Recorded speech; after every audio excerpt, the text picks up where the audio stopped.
All right, y'all. I came across this video on TikTok and it reminded me of myself, believe it or not.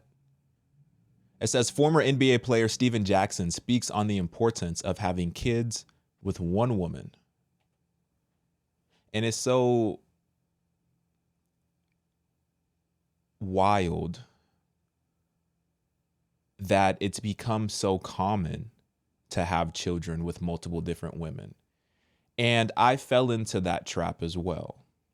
Now, on my podcast, so I have a podcast with my best friend Elliot, and we talk about a lot of different topics. But most recently, we've been diving really deep into biblical relationships, marriage, and biblical dating. And we've been sharing our personal stories as it relates to our dating history, and all of those types of things in an effort to try to show y'all what to do and also what not to do when it comes to biblical dating and trying to find that person who you're going to marry, that person who is equally yoked, that person who's going to glorify God with you and build a legacy, build a generation of God-fearing children. One of the biggest regrets, and it kind of pains me to even say that because I call it a regret, but I also don't regret my daughter, right? I don't regret my daughter. I don't regret, my baby girl, but I do regret my decision making and I regret my obedience to my flesh. And this is before I gave my life to Christ. I didn't even really know anything about what having a relationship with God looked like. All I really knew was that I wanted to fulfill the desires of my flesh, and I did that, right? And now I'm in a situation where, I'm married and I have children with my wife, and, I also have one child with my ex, and it creates a dynamic. And I want to share that with you, and I want to show you some scriptures. And I really want to give y'all some wisdom because I'm not going to sit here and act like I'm perfect just because I have a platform, right? I'm not going to sit here and act like I haven't made mistakes. And I think the number one thing that I could give to y'all is to talk about my mistakes so that y'all can learn from it and hopefully not do what I did. I don't want to sit here and ever act like I'm, perfect and I don't have, skeletons in my closet, because I do. So let's get into this video and then let's have a conversation. All right. I wouldn't be a real one if I didn't share this game with my little bros, my little homies out there. I wouldn't be a real one if I didn't share this game with y'all. One, I've made a lot of mistakes in my life. So I feel like to share this game with these youngsters out here are the ones who planning on having families and moving forward and doing different things and being successful. A lot comes with it. What I want to tell y'all, find one woman, love her, and have families and have babies with her. Do not have kids by multiple women. Listen to me. That shit is overrated. The shit is played out, and it ain't what you think it is, okay? I have kids by 5 women, right? I take responsibility for laying down with them, making babies with them, and all that. I take full responsibility. You know what I'm saying? But 3 of them, I regret even knowing. Paid millions and millions and millions of dollars in child support. You know what I'm saying? And still don't see my kids. At 42, my kids in high school and in college. But peep this out. I'm saying this to say, find one woman, love her, have kids with her, and build your family. Because having kids by multiple women can destroy your life. I've been having 3 out of my 5 trying to destroy my life since the beginning of time. You know what I'm saying? Like I said, I paid millions in child support and still don't see my kids. You know what I'm saying? I'm telling you this to tell you to be smarter, bro. Don't make the same mistakes I made. Find you one woman, love her, and have kids by her. Because having kids by multiple women can destroy your life, bro. Because a bitter baby mama ruins black men just as much as the police or just as much as anybody. Okay? They won't say that. And of course, women won't say that because it's majority of them. But fellas, we got to be smarter. Okay? We got to be smarter. I don't have problems with my kids' mothers unless they done ran out of money. And it's just facts, bro. It's just facts. But be smarter. Make a better decision. Don't be running around willy-nilly like I was doing and all that. And, try to find your relationship and stay in that one, bro, because I'm telling you, you have a life of pain and misery and unnecessary stress. And it ain't nothing you doing. It's the bitterness of another person. Okay? So continue to love your kids and do whatever. Even if you do have kids, love them just as you were in a great relationship with their mom. But if you don't have kids, bro, take your time. Find you one woman, settle down and have kids and do it the right way. Because I'm telling you, the quickest way and the fastest way for a demise of a black man, especially a successful black man, is a bitter black woman. Truth hurts. You know what I'm saying? Brothers that's out here that ain't getting in trouble, that ain't selling drugs, what's ruining their lives? Opportunity and bitter black women. And that's just the truth. If you ain't doing nothing wrong, you ain't dealing with the police. So what else is ruining you? Opportunity and bitter black women. It's just the truth. I had to share this with my youngsters out there, man. Don't be nutting off. So I don't agree with everything that he's saying right there, but I do agree with the overarching message, which is to have children with one woman, ideally under the covenant of a marriage, ideally where two people are believers that come together and join their faith, their relationship with God into one, to put God first, and then have children. And I don't agree with the fact that he was saying that, the demise of a black man is a bitter black woman and that whole conversation. The demise of us as men is simply our decisions that we are making on a daily basis. We have the decision in everything that we do to either fulfill the desires of our flesh or to fulfill the desires of the Spirit, specifically the Spirit of God. And if we're choosing to fulfill the desires of our flesh, then we are going to reap those fruits. It's not the blame of any other person. The blame is completely and solely on us because we chose to fulfill the desires of our flesh. And now we're seeing those fruits come to life in our own situations. And that's what it is. And it's even like, me looking in the mirror, like that's what it is for my situation as well. And I'll keep it real. Like I don't have a confrontational relationship with my ex. It used to be, but I think I've matured a lot because I was extremely immature during that time. And I'm still immature for the most part. I'm still learning and growing every single day, but I think I've matured. I think she has matured. And I think that, now we're in a space where we have a healthy relationship.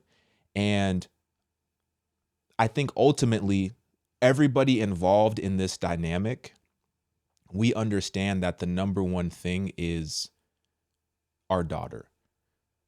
Like she's the number one thing. It doesn't matter how we feel. The number one thing is our daughter and making sure that she feels loved and taken care of and that, she knows Christ. That's the number one thing. And I understand that, some people might be in situations where you have constant arguments, constant disagreements, because maybe you might have multiple, women who you have children with. And it's tough for you to, navigate that dynamic. But we have to take full accountability and not put the blame on anybody else because we chose to make those decisions. And even in my situation, even like saying like, hey, like it's not that bad, like it's okay, like we've matured and stuff like that. I still would be lying to you if I say that like I'm not affected by it, or like my child's not affected by it, or my wife's not affected by it, or my ex is not affected by it, because there's still time that I will never be able to get back with my daughter. There's still time where she's not in my household because she's at her mom's house. I will never be able to get that time back. I'll never be able to get that time back. So even in a situation where I think we've made the best out of a situation that we've possibly could make it, even in the best out of that situation, there's still a lot of pain and there's still a lot of hurt. And there's still fruits that are present, the fruits from the time where I was obeying my flesh and not the spirit. I want to read this to you real quick. Galatians 5 ESV. Keep in step with the spirit. This goes perfectly with exactly what I'm talking about. Please listen to this. It says, but I say, walk by the spirit and you will not gratify the desires of the flesh. Listen to this. For the desires of the flesh are against the spirit, and the desires of the spirit are against the flesh. For these are opposed to each other. There's no way that you can walk by the flesh and at the same time be walking in the spirit. And vice versa. If you're truly walking in the spirit, your flesh is going to suffer. If you're truly walking in the spirit, it's not going to feel good. If you're truly walking in the spirit. Because your body, your flesh, the desires that are in you from your sinful nature, they're crying out and they want to be fulfilled. So if you're truly walking by the flesh, it's going to be painful. But the fruit that comes from that is going to be beneficial.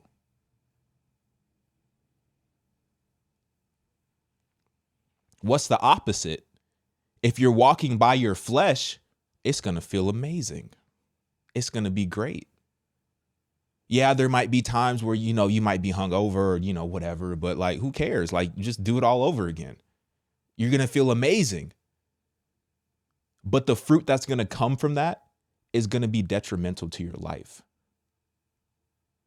So do you want immediate gratification with long-term destruction? Or do you want immediate sacrifice and pain with long-term benefit?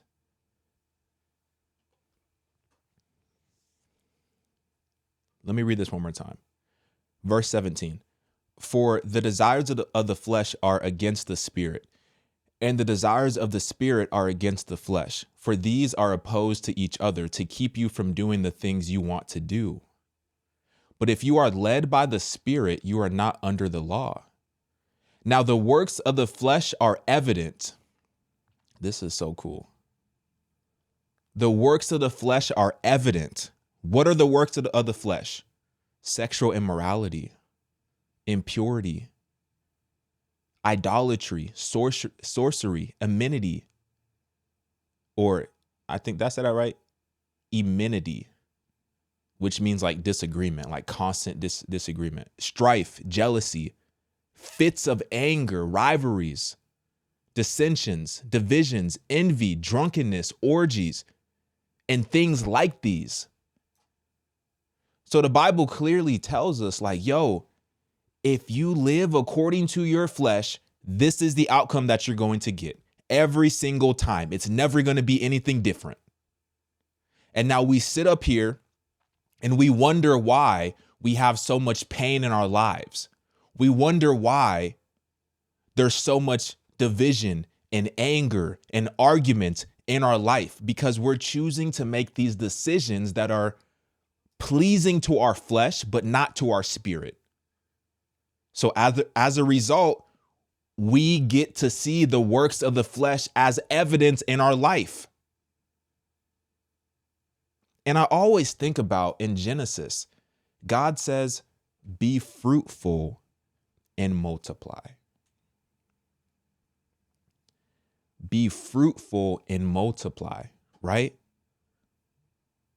Verse 22, but the fruit of the Spirit is love, is joy, is peace, is patience, is kindness, is goodness, is faithfulness, is gentleness, is self-control. Against such things there is no law. And those who belong to Christ Jesus have crucified the flesh with its passions and desires. Could you imagine, even in my situation, right? If I was living by the Spirit, and I understand, the mistake that I'm talking about, having a child with my ex out of wedlock, I wasn't a Christian at that point in time. I was living according to my flesh, according to how I felt. But could you imagine, if we were always walking in the Spirit, we would have that true love. Not just love, like self-love, but like love for other people as well. A type of love that wants to put other people before our own, like interests. That type of love that's self-sacrificial, to where, I'm going to act in your best interest at all times because I love you. There's points in times looking back where I was just acting in my own best interest and not in the best interest of the other person. Could you imagine if like we truly walked with patience? If we had patience to say, you know what? We don't have to rush into anything. We don't have to have sex right away. We don't have to do any of that kind of stuff. We don't have to live according to the world. We don't have to live according to our desires. But let's truly sit down and get to know each other. Let's talk about what we believe in spiritually. Let's talk about our goals. Let's talk about what we want. Let's talk about, if this is even something that is going to make sense long term. Self-control is another fruit of the Spirit. Imagine if we all had more self-control in certain situations to say, you know what? I don't need to submit to my lustful desires. I can just chill and relax. Let's instead of Netflix and chill, I could truly just sit and just watch a movie and just hang out and just keep it pure. But we always, have to defile everything. We always have to, take what was meant for good and flip it around. I understand that, we are born again and that God can forgive us, and he does forgive us, right? But there's still things that we have to deal with as a result of our decision making, as a result of our choices. There's still things that we have to deal with. You even look at David in the Bible. David was described as a man after God's own heart. And what did David do? He sent a woman's husband off to war, knowing that he was going to get killed, slept with that woman, had a child with that woman. And this is a man after God's own heart. And he repented. David repented. And God forgave him, but there was still consequences. There were still consequences that David had to face as a result of his decision making, of his choices. So why not just take it from David? Take it from myself. Take it from anyone else who has been in a similar situation, to where your family is essentially splintered. This is not the way that you want to go. It's not the life that you want to live. It's not the situation that you want for your child. Yes, in my situation, we've been able to create an environment that is definitely a lot healthier than what it was. But even at the peak of that, there's still a lot of pain associated. When you're splintering a household, there's still a lot of pain associated, And like I said, I don't regret my baby girl, but I regret just where I was in my life and my immaturity and my lack of self-control, my lack of love, my lack of true patience. I was really just living according to my flesh. And when it comes to relationships, especially as Christians, we can take our time. We don't have to rush into anything. I always felt like I had to rush into something because I was dealing with a sense of loneliness in my own life. And that's why it's so important for you to have a relationship with God before the person comes. Because had I had a relationship with God, I would have been able to deal more constructively with the loneliness that I was experiencing in my own life, as opposed to substituting a person into the mix as a way to try to cure that loneliness, when what I was looking for all alone was Jesus. But I didn't know that until after the fact. And Jesus was so gracious enough to forgive and give me grace and still offer me, a sinner, eternal life.